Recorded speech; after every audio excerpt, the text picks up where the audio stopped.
Another draft physics video presentation. Yay. Anyway, some housekeeping stuff, I suppose. I do wish to, I don't know, update the website maybe with some graphics or something. So I was thinking if somebody is interested in doing some sort of graphics, and I use it, I'll definitely do a shout out or something, but that's sort of the best I can do to your channel, or something like that. I'm thinking something with arrows and things that might look like electrons and protons, something like that. Different size arrows maybe, and different size circles or something. Something to indicate that it's about forces and the little matter bits.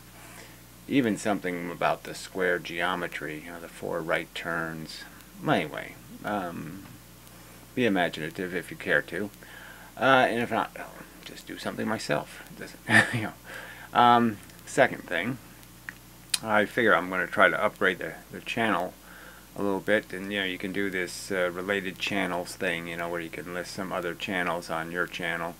And I don't know how many people see that stuff or pay any attention, but it does show up anyway on the home page. So if somebody wishes to do an exchange, I sort of am thinking first come, first serve. Whoever's first will get the top of the list, and then I'll just rotate the list with time or something like that. And in return, I just expect the same kind of courtesy to be somewhere on your list, somewhere in the middle, at least. Say. We really don't have to agree with each other too much, I suppose. Just providing some sort of interactivity and connection so people can hear the different sides of the arguments and all that kind of stuff, and pick out what they like or dislike. I do tend to think that I'm also going to do a review of some of the channels I'm subscribed to. There's some obscure little ones here and there on ferrocells and stuff, and then they all have some interesting content, and so it's worth going over some of it. And although I don't agree with the ether themes that underlie a lot of them and all that kind of stuff, they're, in my opinion, very underviewed.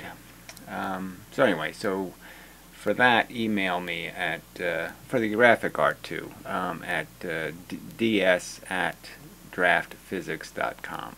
So, the PM system at YouTube is just too messy. It ends up going in spam folders and stuff, and you always have to check both places. Just too messy. So, if you want to communicate regarding doing any live video conversations, or you have some graphic arts, or you want to do some sort of exchange of links, email ds@draftphysics.com. It's right below me now. Yeah. Alright, so the other thing I thought about was the Bill Gatey thing. He must, I assume, because he didn't leave a post indicating why he didn't do the show, so I guess they're doing them privately, which seems really strange when he's only got 11 patrons. 11. But the whole idea of forcing people to pay $1 a month, just seems kind of silly for something that has value. So I assume the price goes up with time or something. Or maybe he just lets the first people in cheap, or I don't know what the strategy is, but it seems to me you should let people know what the value is before they pay for it. Seems to me. But anyway, so I don't know. So anyway, it's just kind of disappointing. So if anybody is signed up as a patron, I don't want anybody to do it on my behalf. Don't sign up just so you can find out or get a link to the video. But yeah, it's the kind of thing that needs to take place somewhere here on the internet. People need to have open conversations about physics where people who disagree can disagree and all that kind of stuff. And maybe somebody should create a channel where they moderate discussions between different people of different points of view or something like that. But there needs to be some conversation. It just seems amazing that everybody's just got their own narrow agenda, and there's absolutely no process of interaction. And so people just make bold claims, and they never get checked by any fact checker of any kind. And this isn't the right way to do physics. It isn't the right way to do anything logical. bridge building, anything, all of it. You know, every time they propose something like a bullet train or some other thing, they ought to make a public web page where it is discussed about the pros and cons and the practicality of the expense and whether you're going to get a long-term value and what's the maintenance and what's the durability. It's like putting solar panels on roofs. I mean, there was never any public conversation about how incredibly stupid and inefficient it is to waste all those solar panels by putting them on roofs when you could have doubled or tripled their productive output by putting them on farms, not on roofs. And you know, this kind of stuff just shouldn't happen. This is dysfunction, and this medium is dysfunctional because it's not maximizing its potential at all to do something constructive. Yes, it's nice that there's lots of points of view and lots of articles and lots of written stuff and blah blah blah, but there needs to be testing and interaction. There needs to be a battlefield of ideas here, and there's no battlefield. Everybody's just lobbing their you know, ballistic missiles. No one's you know, no one's having a real straight up fight for right. So anyway, that's my impression. So speaking of a guy who I don't think really fights fair, you know, David D. Hilster, you know, it's just a little two-bit of a, you know, I mean the little things that just bother me, you know, the little cheats. I mean, he has like a dozen channels and he just uprates his own videos, which is tacky on its face. So he's now doing the flashy icon stuff, which, you know, if the people are this dumb, if they need to be told to subscribe and they need a flashy icon to be able to know what's a good subject to go view, you know, you're really you're fishing for the bottom feeders. You know, you're fishing for, you know, disease. You know, you're not gonna catch something good. You're going to catch flunkers. You know, stuff with mercury in it. You know, nothing good come of it. And clearly he has this like, oh, I have this real open mind and I'm a skeptic and you can have 15 different theories and you can say they're all great. I mean, it's all just bullshit. I mean, it really doesn't work that way. There's not a whole bunch of equal ideas, you know, and human beings don't gravitate to that kind of thing either. I mean, nobody becomes I'm a Unitarian on religion or something. Those are like terrible fringe group of people who think Muslims, Christians, and Buddhists and Hindus are all right, you know. No, the bigger group is the one who thinks they're all full of shit. And frankly, that's sort of what his club looks like, is a bunch of fringe characters who really don't have the guts to interact with anybody and to have their ideas challenged. And, you know, they're just little minor things attempting to become some sort of cult, not to prove themselves to have the better idea. And there really has to, the obligation is to prove it. And you have to prove it by being tested. And I'd say, as much as I hate my trolls have forced me to say more than particle gravity is a much better idea. I think that's enough. I mean, I think it should have been enough for somebody to say, look at all the evidence defending the idea that particle makes more sense than invisible force inside of the sun that contracts space. I mean, it's an idea that people should have been willing to try to make work rather than to just tear down. So instead of thinking about it and saying, how can we fix what appears to be some problems with it, they just said, I don't want to be bothered, and I like the science that doesn't have any science behind it. You know, that doesn't have any intuitive evidence, any hard evidence, and it sounds on its face a little bit magical. Well, it's not a little bit magical, it's incredibly magical. And that's unfortunate, because I think if that real conversation takes place between these two alternative perspectives, I think people are going to gravitate to a willingness for there to be some expenditure of intellectual energy to see if you can make work a mechanical theory, because it smells a lot better on the surface, and every little bit you poke it, it seems a little bit more rational. I'd say a lot more rational, but whatever. So anyway, speaking of, so on David's video, where again he makes these bold claims about, you know, expanding Earth and stuff is gaining mass, and you know, there's just no evidence for any of these theories he has that he declares as being, it's almost pseudoscience, you know, to argue against this completely unevidenced, made-up notion, because it looks like something again. It's back to these simple, you know, physics isn't going to be that simple.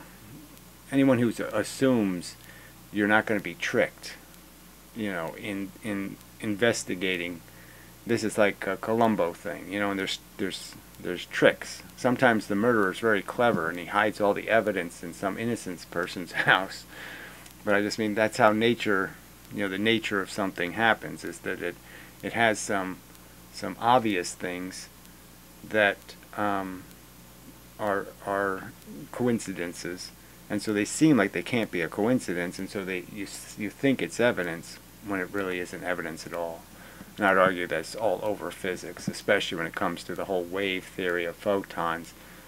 It just has a superficial appearance, and it's just, you know, people just jumping way too fast at something superficially that looks like something, and you don't have to look at it very hard or touch it very hard to realize it's superficial.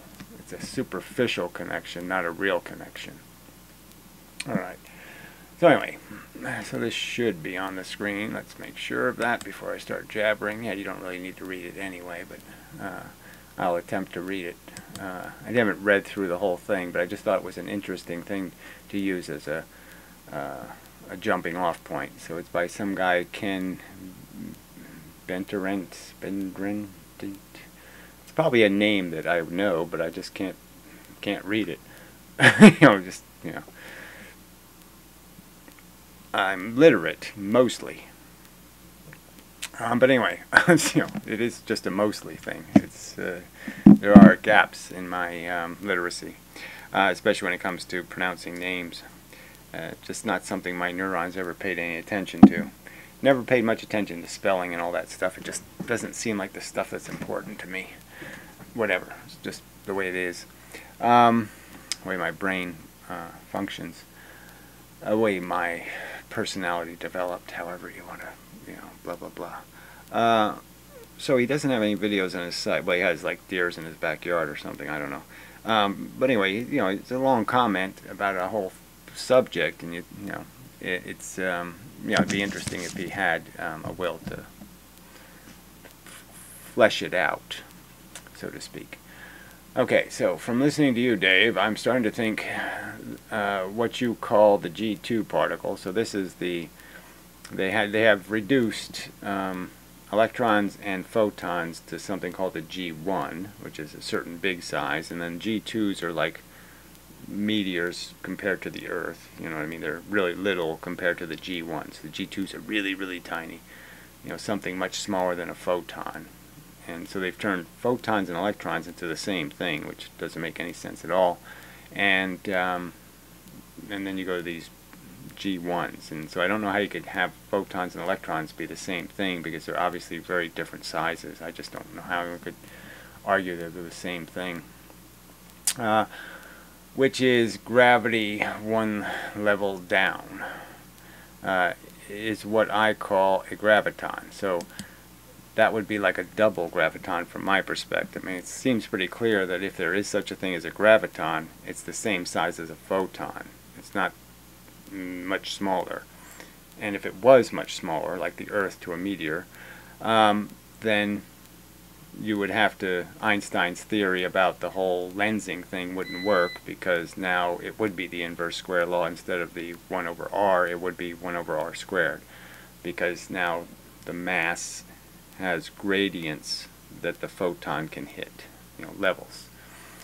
the plankness is off. Okay, but anyway, over the past several decades, I was forced literally to develop a new model for both gravity and inertia, which is based upon the mass possessing subatomic particles of atoms, mainly the electrons, neutrons, and protons. Right, and so I would simplify that by saying electrons and neutrons, protons, because the neutron is essentially an electron and a proton. It's kind of what the evidence points to pretty clearly. Now, I don't know what he means by literally forced. That's a weird statement. Somebody put a gun to his head and forced him to try to explain subatomic physics in a new way. But anyway, so I don't think there's anything else I need to say about that part. Okay, mainly continuously emitting gravitons. So this is close to my idea in the sense that yes, the electron and the proton are constantly interacting with the force in a very energetic way. Lots of force going in, lots of force moving around, and that's exactly creating the tension they have with each other. Now, and when I started off, that's sort of what I was saying, that's gravity. It's kind of obvious that gravity goes into the earth and some of the little force bits are absorbed by the material bits, and that motion moves the earth. So it absorbs the motion of the little bits, essentially absorbs the bits, their momentum, and it moves, okay, because of that absorbed momentum. Very, I think, logical statement. As huge numbers of these subatomic particles, which are massless, so this is the tricky part though, massless can't do anything. So if it's going to be a force even, you can't really call it massless because it is carrying a momentum that is capturable. It has a substance to it. If you call it massless, you're kind of saying it doesn't have a substance. It can't impact something. So I think there's no reason to consider them massless. You just give them the one mass. You just say they have the most discrete, it's the smallest a bit of mass, and travel at light velocity, exit the surface of an object. So in their G2 model, those particles don't move the speed of light, they move faster than the speed of light to make any sense. So again, that's sort of a disconnect. If there is a graviton, it moves the speed of a photon. That's already sort of established. So clearly their model doesn't allow for the G2 particles to be real gravity. Alright, velocity, exit the surface of an object. Let's see, okay, a huge number of these subatomic particles which are massless. So again, it's just from my experience of having thought through this for 7 years that they really should be understood as being two kinds of particles. Force bits that are moving the speed of light, and put them all in a class, and recognize that the other bits are clearly electrons and protons are matter bits, and they're really two different things. They're not all fairly described as elements that are similar, because they have this distinct difference. One has a constant velocity, one has a variable velocity, and will never go the constant velocity, never travel that fast. Okay, a huge number of these velocity exit, let me finish the sentence again. As a huge number of these subatomic particles which are massless and travel at light velocity exit the surface of an object, they assemble themselves. See, he says an object. Now, does he mean an electron and proton, or does he mean the more complex arrangement of electrons and protons called an atom, or does he mean the even larger arrangement that could be a human being? They assemble themselves into collections of continuous streams. They assemble themselves. See, this is where I think I have fixed the problem, because the only thing that assembles the force are the matter bits. A force has to interact with a matter bit, an electron or proton, or it just travels in a straight line at the speed of light, and it doesn't deviate from that unless it hits an electron or a proton. That's the only thing that can change its path, or change its direction, or change its procession through the universe. continuous streams that each would look somewhat like the pearls of a necklace strung if it were possible to visually observe them. And well, but obviously they can come in. You have to recognize the very different forms that these things moving the speed of light come in. And some of the forms, as I discovered, I think I'm correct in this observation, that the form really does have to do with the constituents. And so until you figure out that they're polarized, that there's two different forces out there, proton force and electron force, you're going to be in trouble. You're going to run into a lot of brick walls. You're going to have to engage in spin ideas or some other idea to make the things different, and then once you start doing that, then they have to have different amount of energy and all this variability that's just going to make it not a string of pearls but a string of different kinds of pearls, and it's just going to get very messy. So but the idea that they come in an order or frequency clearly defines the electromagnetic spectrum. The point being that there's another spectrum that doesn't contain any at a frequency, and that would be the gravity spectrum and the magnetism spectrum. They don't have to be in the form of a photon, but they still exist and are creating the forces. So there's essentially two kinds. Besides the polarization, there's two or three clearly distinct manifestations of these pearls, and that is at a frequency that's consistent, and ones that don't have any consistent frequency or polarization. They don't line up perfectly with each other in a ray, and they're also, you know, like one comes here and one comes over here and one comes over here, or they're not at a constant frequency, and so they can't be interpreted by atoms as an appropriate energy level to displace an electron. Okay. Streams each would look somewhat like the pearls on a necklace strung if it was possible to visually observe them. Each graviton has a spin. See, this part will just get you in big trouble. Of 1 unit, and the spin axis within the stream line up head to tail. The spin axis lines up head to tail. This clockwise, counterclockwise, this way. I don't know. But yeah, the spin thing is just going to get you in big trouble. Anyway, each graviton has a spin of 1 unit, and the spin axis within a stream line up head to tail because there is a spin pairing force at work between any two adjacent gravitons in a stream. A spin pairing force. So now we're adding another force when we're really talking about which is already a force. The photons are a force. The little gravitons are a force, and now you're saying there's another force affecting the force. So that's going to get you in big trouble, I think. Alright, these gravitons are very small. My calculations indicate a radius of about 1/50 that of a classical electron. Well, in my opinion, that's pretty huge, because I would argue that electrons are pretty easy to hit. You know, as much as people say it's you know, I think they're pretty easy to hit because stuff hits them. You know, most of this stuff doesn't go through a material. It gets stopped, and it's getting stopped by the electrons. So I think the electrons have to have a little more volume. You know, maybe their mass is very small, but I think their volume has to be somewhat substantial, or they wouldn't be catching anything. There are trillions of gravitons streaming. Yes, it's more than trillions, but you've got to say something like a preposterously huge number of graviton streams exiting even the smallest piece of matter. Well, the smallest piece would be one of the electrons and protons, and I don't know about 1 trillion for them, but yeah, it's a lot. And the individual streams tend to repel each other.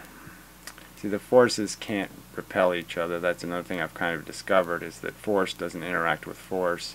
There's just no evidence that that takes place. The little bits interact in this purely kinetic way.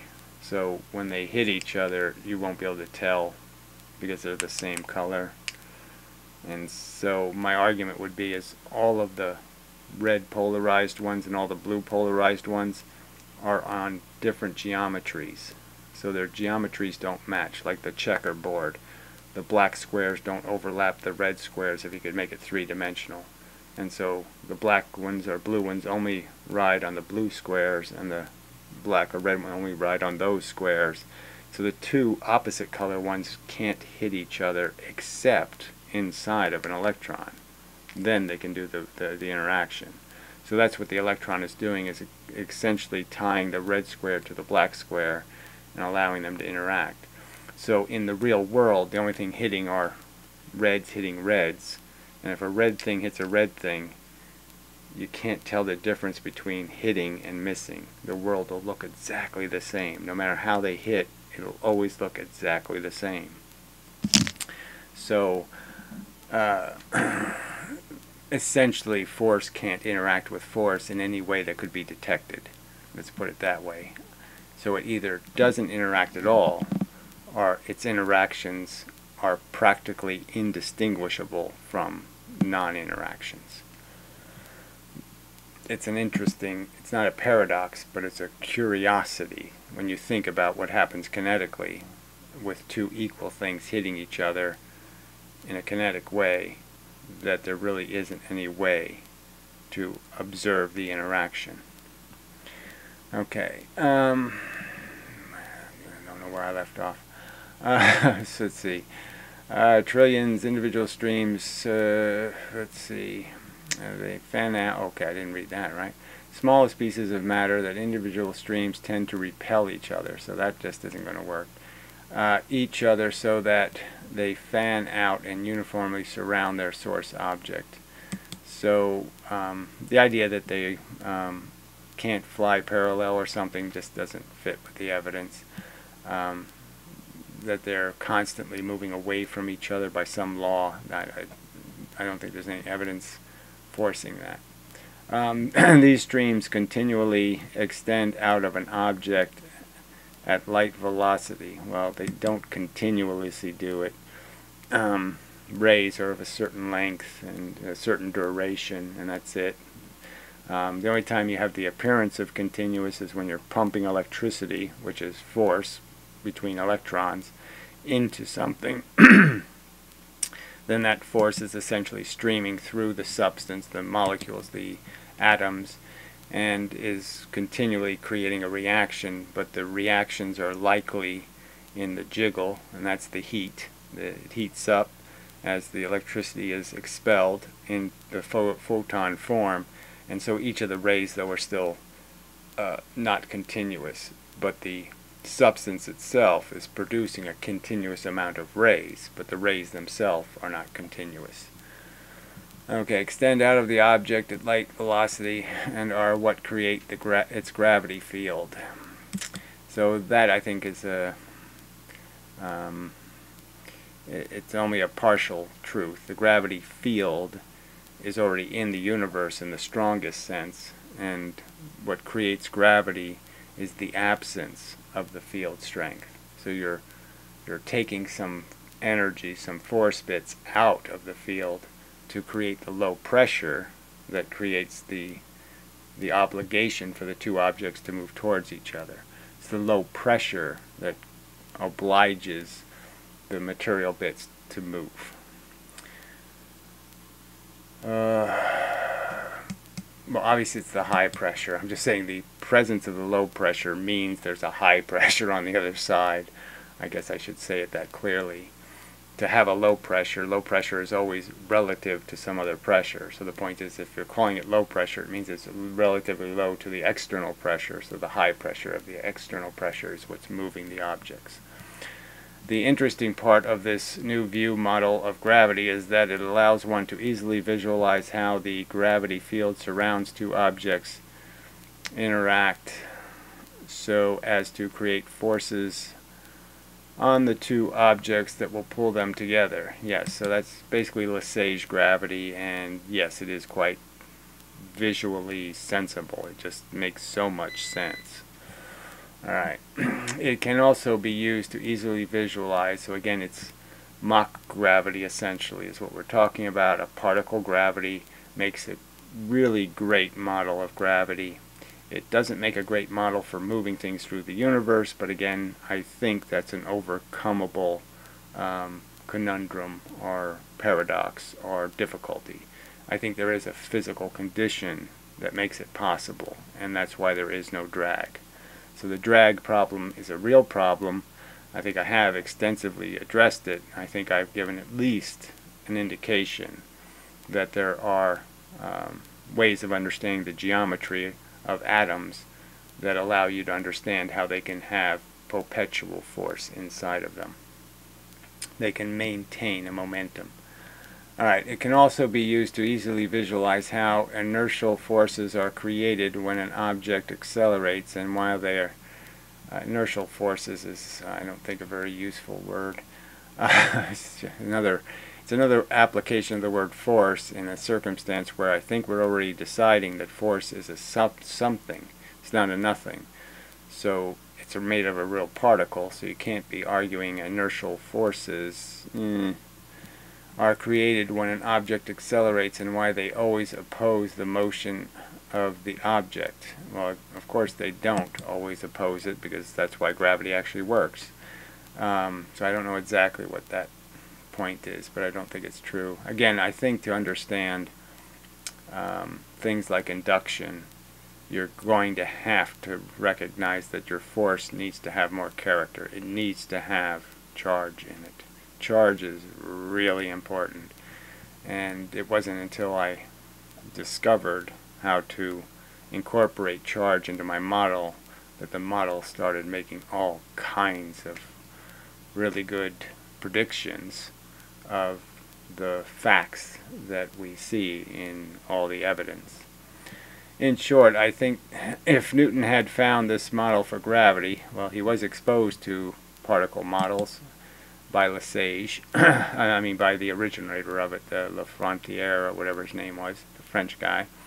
Well, they're both French, but regardless, the originator of the idea did correspond with Newton, and Newton did sign one of his papers indicating this is a possible answer.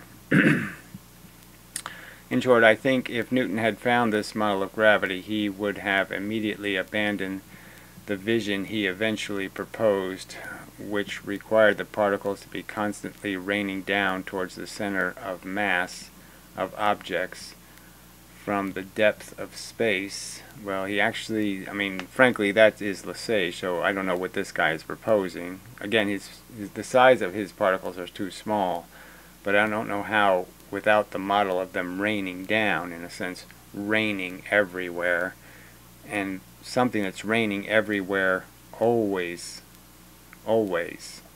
centers on an object. It always centers on its center of gravity. That's the place where everything is really hitting. It can't hit you without essentially ending up, well, that's not the right way to say it. How to illustrate it more clearly. Your movement will always be averaged to the center of your gravity, so the amount of impacts you take will be in all directions, and averaging those directions out will make them all be from the center of gravity, as if it was a point source. It'll look like a point source in reverse in how it affects your surface over the averages. Alright. Object in short. Let's see, they always found opposite motion. Alright, abandoning his vision, he eventually proposed, which required particles to be constantly raining down towards the center of mass. So again, it wasn't even Newton's idea, that was Le Frontier's, of objects from the depth of space, and thereby pushing them down towards the center of the Earth. A lot of people do not know that he even suggested a perpetual motion machine that would use this principle. Well, obviously, in a sense, any object, like a water wheel, is a perpetual motion machine, essentially, okay, using gravity. So, in some sense, it is possible within gravity to steal gravity, but it requires you to understand these, you have to do some thermodynamics and some other, you need some help. Okay, you can't just you can't just steal gravity unless you stop the Earth from moving. If the Earth didn't accelerate in the gravity, you could steal the gravity. But you can't steal it if the Earth is moving down, then you can't steal it, so to speak. I think if Einstein had known anything more about subatomic particles than electrons and protons, he would have used it. Well, I think Einstein clearly did have knowledge of those possibilities, and he also had knowledge that nobody had an answer for the drag problem, so he was looking for some other answer, and there was such a, I don't know what to say. I mean, I'm not going to try to second guess why Einstein, because he envisioned flying with a photon or riding on a photon. I guess the thing would have been is to ride next to a photon and, you know, see what was happening, because it corrupts you too much to be riding on it. But whatever his his notion, like I said, it's just too simplistic. It's the God of the gaps kind of answer. I mean, to say God did it, it's about the same as saying a non-existent thing is bent and creates untold amounts of energy and does all kinds of things, because you don't have to account for any of it, because it's a nothing that's creating the something. So the something is the motion and the heat of the planets, and we're to believe that a nothing created it. And so it's a very hard theory to disprove, because it's made out of nothing. How do you disprove the non-existence of nothing? I think if Einstein had known anything about subatomic particles and electrons and protons, he would have used it to abandon his warped four-dimensional space-time nonsense. Whether he would have abandoned something, the more important point is it's unfortunate that he didn't recognize that to unify physics, you've got to account for things in a similar way that are moving in a similar way. And so I think somebody should have recognized by Einstein's time that all these forces had things in common in terms of they were corpuscular in nature and all this kind of, and moving the same speed and all that kind of stuff. And that should have been a giveaway.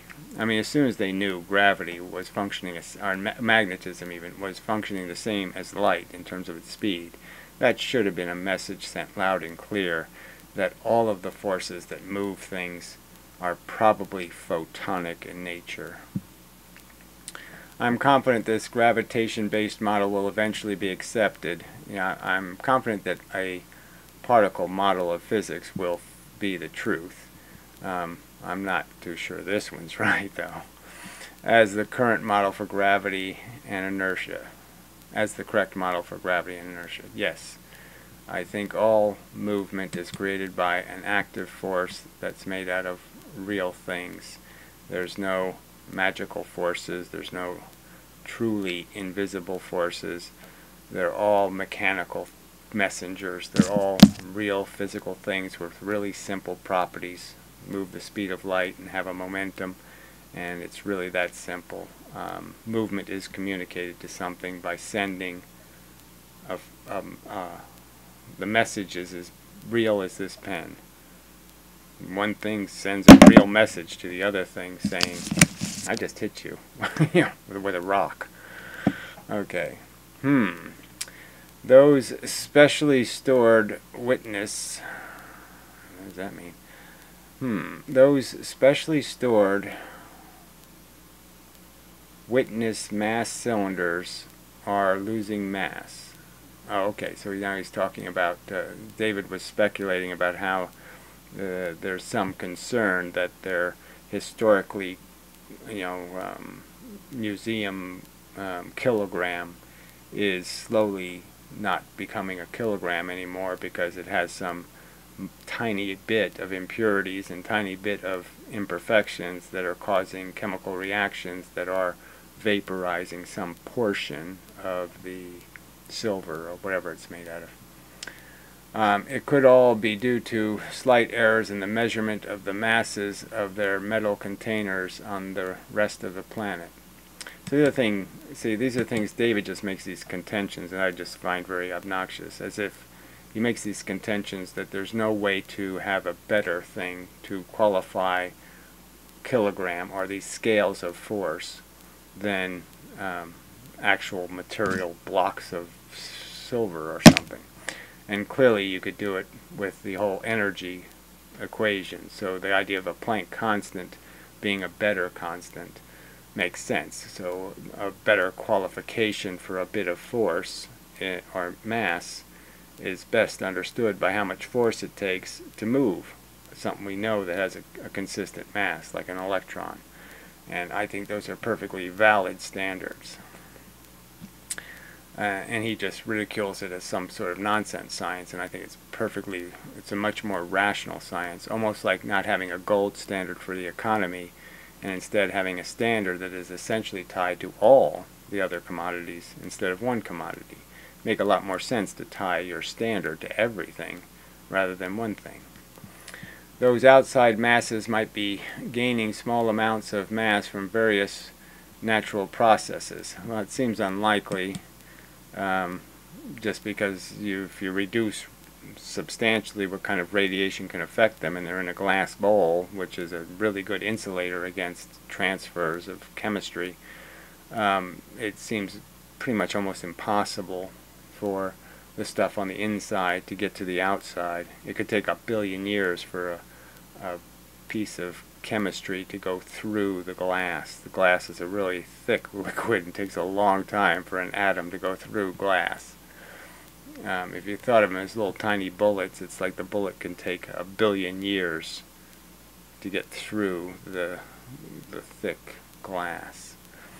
Those outside masses might be gaining small amounts of mass from various natural sources. Many the technician that handle them could have accidentally contaminated the metal cylinders, and that is putting a slight residue on them, or they may be oxidizing because of poor storage. Well, I don't think they're probably storing them poorly, but regardless, the whole conversation seems really quite meaningless.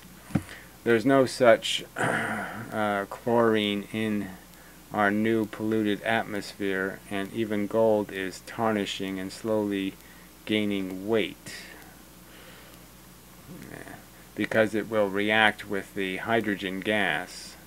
Don't be too surprised if some modern cosmologist pops up and blames it all on the outside mass acting like magnets that are collecting. So this paragraph really wasn't too useful.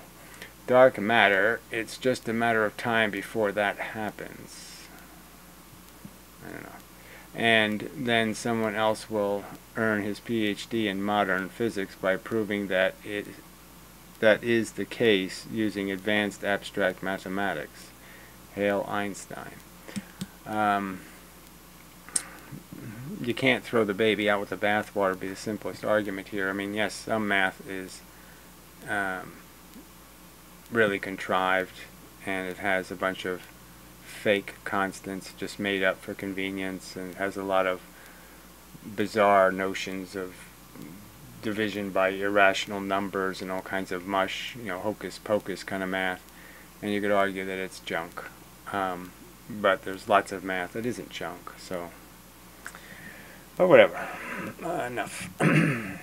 So I thought it was worth reading that just because it's close, but I'd argue no cigar, and I'd argue the same is true with David's theory with his father. They are where I was, 6 years ago, and they just haven't been challenged enough to be obliged to recognize that some of these inventions of theirs just won't work, and they're missing something. And I'm just saying. I've been there, so I know what it looks like to think you have a right answer when you don't have a right answer. And that might sound arrogant of me to say that I have experienced enough of those self-gotcha moments where for 3 days I'm thinking, I got it, I got it, I got it. And then I realize I don't got it, I don't got it, I don't got it. And I do know the durable I got it's. and the ones that even when you're trying to make them not work, they just don't not work. I mean, they just work too good not to be the truth. So anyway, so that's it for this video. I suspect it's enough. So yeah, I do want to attempt to do whatever I can to encourage some kind of more constructive conversations with people who do have theories. And obviously some of those conversations are going to be difficult because people are going to be defending their point of view. I'm going to probably attempt to have another conversation with Jeff Yee if he's willing, and maybe trying to just focus on where we do agree and on the idea of what standard of evidence there should be, and you know, before we create axioms, you know, hard axioms, hard definitions of truth, and you know, that good science sort of requires some recognition of when you have the evidence and when you're just a little few bucks short, and when you're really not even close to enough money. And there's a lot of stuff physics is doing where they don't have any cash in terms of any evidence to be selling what they're selling, to have anybody buy what they're selling, however you want to metaphor it. So anyway, they have a real evidence deficit and such. I have been watching some of these eagle things and owl things. It is funny. They're really quite hypnotic. You know, they have all these cameras with different eagles and you know, amazing animals. And you know, even at night you can see them. It's obviously not nearly as good a resolution. I mean, it's amazing how high definition it is too, and it's all streamed on YouTube. Really high definition images. But yeah, I mean, glad I'm not an eagle, because it just looks like 24 hours of work a day. You know, no thanks. All this looking around, all this bullshit. Yeah, no thank you. No movies, you know, and it looks smelly and wet and cold and all kinds of shit. So anyway, so till the next time, and get rid of that. Such and so forth and whatnot. Yeah, I did talk to this other guy about his ferrocell stuff. So there's lots of people who are doing interesting experiments, so I want to connect to some of them and see if any of them want to talk about what they've discovered by experimenting, and if they're willing to do that without us getting into a fight over whether ether is a rational theory or not, and such. Yeah, so that's it. So till the next time, and such.